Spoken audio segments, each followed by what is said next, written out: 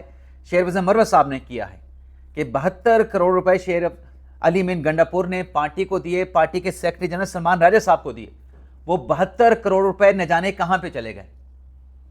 اب احتساب، کرپشن کا خاتمہ، صاف شفاف نظام، یہ پی ٹی آئی کا مینیفیسٹو تھا۔ لیکن پی ٹی آئی کے اندر کیا چل رہا ہے؟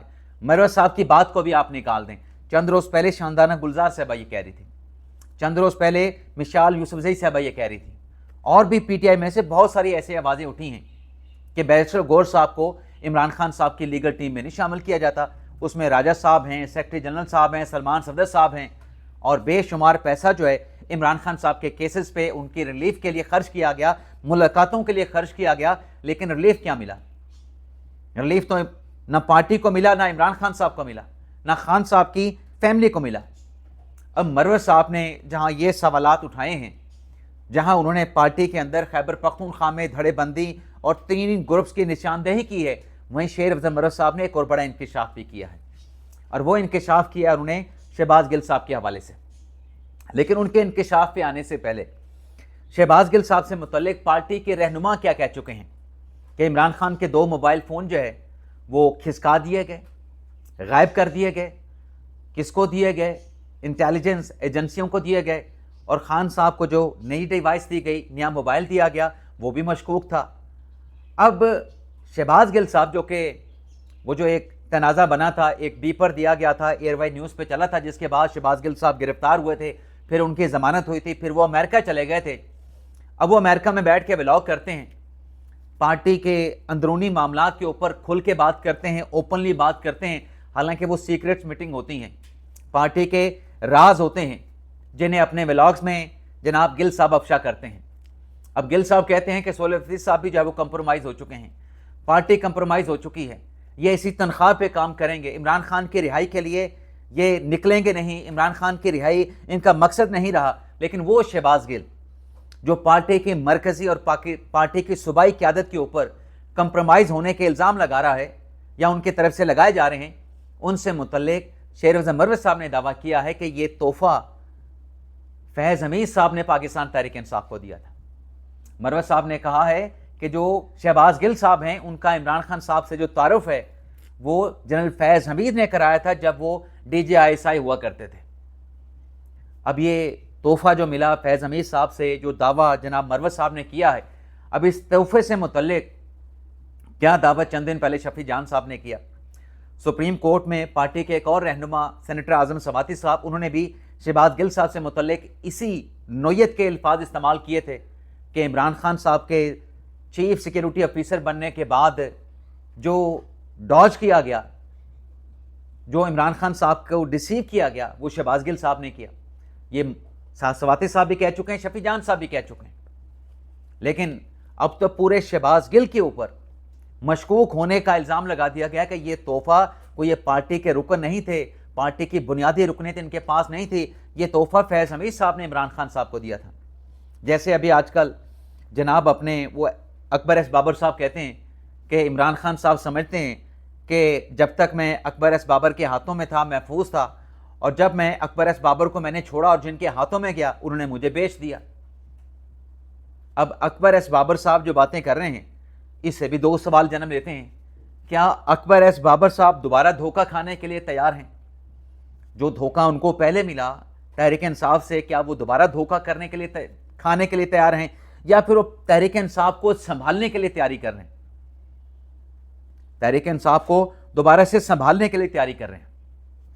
اب یہ جتنے بھی معاملات ہیں، عمران خان صاحب کی رہائی کا معاملہ ہو، عمران خان صاحب کی رسائی کا معاملہ ہو، جیسے اکبر ایس بابر صاحب کہتے ہیں کہ خان صاحب رہائی کے بعد میرے گھر آئیں گے، یہ خان صاحب کی طرف سے پیغام ملا ہے، لیکن جو افریدی صاحب نے کمپین شروع کر رکھی ہے، اب اس میں جو نئی خبر کل شام کو سامنے آئی کہ 6 ارب اور 40 کروڑ روپیہ جو کہ وہ این ایف سی سے متعلق، وفاق کو سپورٹ کرنے سے متعلق جو نیگوشیشن ہوتی رہیں، ان پیسوں کی کٹوتی سے جو ہے وہ جناب سہیل حفیظ صاحب نے انکار کر دیا ہے۔ اور یہ جو پیسوں کی کٹوتی یا صوبوں سے جو اماؤنٹ مانگا گیا تھا کہ آپ نے یہ وفاق کو سپورٹ کرنا ہے، یہ اتنا بڑا کوئی اماؤنٹ نہیں تھا، 6 ارب اور 40 کروڑ روپے۔ اتنے کی تو میرے خیال سے جو کل اسلام آباد پولیس کو گاڑیاں دی گئی ہیں، اسلام آباد کے پولیس اسٹیشنز کو جو گاڑیاں دی گئی ہیں اس سے زیادہ کی تو ان گاڑیوں کی مالیت ہوگی. لیکن خبر کیا بنی ہے, رپورٹ کیا ہوا ہے کہ 6 ارب اور 40 کروڑ کے عوض عمران خان صاحب سے ملاقات ہونی تھی. اب جناب سہیل افریدی صاحب کہتے ہیں کہ سوری, یہ پیسے میں نہیں دوں گا کیونکہ میری عمران خان صاحب کے ساتھ ملاقات نہیں ہوئی. تو یہ ملاقات کے لیے تو ہم نے پیسوں کی کٹوتی پہ بات کی تھی, لیکن چونکہ ملاقات نہیں ہوئی تو لہٰذا ہم نے اس معاہدے کے اوپر دستخط بھی نہیں کیے, تو یہ پیسے اب نہیں دیے جائیں گے. لیکن کیا مرکز یہ 6 ارب اور 40 کروڑ کا کسی اور ہیڈ سے, کسی اور مد سے اس کا بندوبست نہیں کر سکتا؟ ڈیفینیٹلی کر سکتا. اب ناظرین ہمارے بلاگ کی جو باقی اور دیگر اہم خبریں, جس میں ایک بڑا آن لائن فراڈ ہوا ہے, اور اس آن لائن فراڈ میں 284 افراد کو گرفتار کیا گیا ہے. ویسے تو ناظرین آن لائن فراڈ کے آج کل نئے طریقے آئے ہیں. پچھلے دنوں میرے ایک دوست کا موبائل فون چوری ہوا, بلکہ چھینا گیا. اس کے موبائل فون پہ پاسورڈ نہیں تھا, پاسورڈ کے ذریعے اس کے پیسے جو ہے وہ ٹرانسفر کر لیے گئے جائز کیش سے ایک بینک اکاؤنٹ میں, ایک اور جائز کیش کے اکاؤنٹ سے. لیکن افسوس کے ساتھ کہنا پڑتا ہے کہ نہ پولیس نے کارروائی کی اس کے موبائل کو اس کے سسٹم سے, اس کی IMEI نمبر سے ٹریس کرنے کے لیے, اور پھر جو بینک اکاؤنٹ تھا, جو جائز اکاؤنٹ تھا, جو کیش اکاؤنٹ تھا جس سے پیسے دوسرے مطلب اکاؤنٹ میں اور ڈیوائسز میں ٹرانسفر کیے گئے, وہ بھی پکڑے جا سکتے تھے, اس پہ بھی کچھ نہیں ہوا. مسئلہ کیا ہے کہ FIA اور NCCA کے پاس جو افرادی قوت ہے وہ ہیومن ریسورس نہیں ہے, وہ افرادی قوت نہیں ہے. ابھی جو آن لائن کا فراڈ کی جو خبر آپ کے ساتھ میں شیئر کرنے جا رہا ہوں, اس میں مطلب پاکستانی تو ہیں, اس میں غیر ملکی بھی شامل ہیں. ابھی جو 284 گرفتار کیے گئے, اس میں ویتنام کے شہری ہیں, انڈونیشیا کے ہیں, چین کے ہیں, جنہیں ایک نجی ہاؤسنگ سوسائٹی سے گرفتار کیا گیا. وہاں پہ ان کا آفس تھا. نجی ہاؤسنگ سوسائٹی یہ کام نہیں کر رہی تھی, بلکہ اس سوسائٹی میں ان کا فراڈیوں کا دفتر بنا ہوا تھا. اب ان کو جو ہے یہ ٹور ویزے پہ آئے تھے, ٹورسٹ ویزے پہ آئے تھے, اور اب ان کو واپس بھیجا جائے گا. ان کے ممالک میں ان کے خلاف کارروائی ہوگی اور دوبارہ ان کو کبھی پاکستان میں آنا الاؤ نہیں کیا جائے گا. لیکن یہ آن لائن فراڈ, جیسے میں نے کہا کہ اس میں غیر ملکی بھی ہیں, پاکستانی بھی ہیں.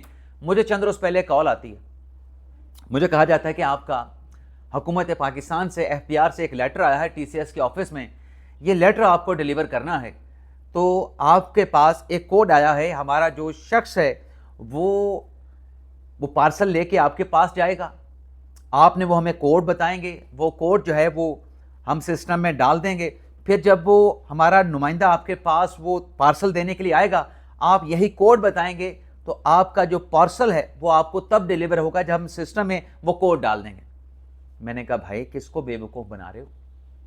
بھیا میں اسلام آباد میں ہوتا ہوں, میرا پارسل FBR والے بہاولپور کیوں بھیجیں گے؟ میرا پارسل جو ہے FBR والے اسلام آباد کیوں نہیں بھیجا انہوں نے؟ میرا جو آبائی شہر ہے وہاں پہ کیوں نہیں بھیجا, بہاولپور میں کیوں بھیج دیا؟ تو میں نے کہا بھائی یہ واٹس ایپ ہیک کرنے والے جو سلسلے ہیں نا, یہ میرے اوپر طریقے نہیں چلیں گے, کوئی اور شکار آپ ڈھونڈے. اب ایسے بہت سارے لوگ ہیں جو فراڈ کرتے ہیں, ان کی کمپلینٹ کرنی ہو, لیکن نہ FIA کے پاس کیپیسٹی ہے, نہ NCCI کے پاس کیپیسٹی ہے, اور نہ ہی کمپلینٹ درج کرانا اتنا آسان ہے کہ آپ آن لائن جو ہے وہ کروا سکیں. اب محسن نقوی صاحب تو کہتے ہیں کہ آپ نے جو بھی نیاز دینی ہے, دیکھ دینی ہے, آپ آن لائن دے سکتے ہیں, لیکن اس قسم کے فراڈ کے اوپر پرومپٹ ایکشن ہو, فوری طور پہ جو لوگ ہیں وہ گرفتار کیے جائیں, ان کو جو ہے وہ قانون کے کٹہرے میں لا کے سخت سے سخت سزا دلوائی جائے. لیکن یہاں پہ کوئی آن لائن سسٹم نہیں ہے. اس کے علاوہ ناظرین ایک اور خبر بھی ہے, حکام بالا میں سے اگر ہمارا کوئی ولاگ دیکھ رہا ہو, ایک پاکستانی شہری ہے جو کہ کرغزستان میں اغوا ہوا ہے. اب وہ میڈیکل کا اسٹوڈنٹ تھا, اور مجھے جو میرے شہر سے ایک شخص نے بتایا ہے کہ اس کے اغوا کے سلسلے میں یا اس کو ریلیز کرنے کے سلسلے میں جو کرغزستان سے کالز کی جا رہی ہیں, اس میں 50 لاکھ روپے مانگا جا رہا ہے. 50 لاکھ روپے ایک پاکستانی کو ریلیز کرنے کے لیے مانگا جا رہا ہے. اس کے علاوہ ناظرین جاتے جاتے ایک اور خبر بھی آپ کے ساتھ شیئر کر لیں. بدین شہر سندھ میں ایک افسوسناک واقعہ پیش آیا ہے, جہاں پر پسند کی شادی کے تنازع پہ 600 گھروں کو مسمار کر دیا گیا ہے, 60 گھروں کو مسمار کر دیا گیا ہے. 600 افراد جو ہے وہ نقل مکانی پہ مجبور ہوئے ہیں. شادی کرنے والے جوڑے کا کہنا ہے کہ ہم نے اپنی مرضی سے شادی کی ہے, لیکن سزا جو ہے پورے گاؤں کو دی گئی. مسلح افراد نے نہ صرف 60 گھروں کو مسمار کیا, جس کی وجہ سے لوگ نقل مکانی پہ مجبور ہوئے، بلکہ لاکھوں روپے کا جو سامان تھا وہ بھی مسلح افراد جو ہے وہ اپنے ساتھ لے گئے۔ اب پتہ چلا ہے کہ ندیم ماچھی اور عالیہ فاطمہ نے پسند کی شادی کی تھی، اور متاثرین کی طرف سے جو گھر گرائے گئے ہیں، وہ متاثرین جو کہ نقل مکانی پہ مجبور ہوئے ہیں، ان کی طرف سے جو ہے وہ 12 کمپلینٹس کی گئیں، لیکن ان متاثرین کا کہنا ہے کہ ایس ایس پی بدین کی طرف سے ابھی تک اس معاملے پہ کوئی کارروائی جو ہے وہ نہیں کی گئی ہے۔ تو یہ تھا ناظرین ہمارا ولاگ، آپ سے اجازت چاہتے ہیں۔ اللہ تعالیٰ ہم سب کا حامی ناصر ہو، اپنی دعاؤں میں یاد رکھیے گا۔ اللہ حافظ۔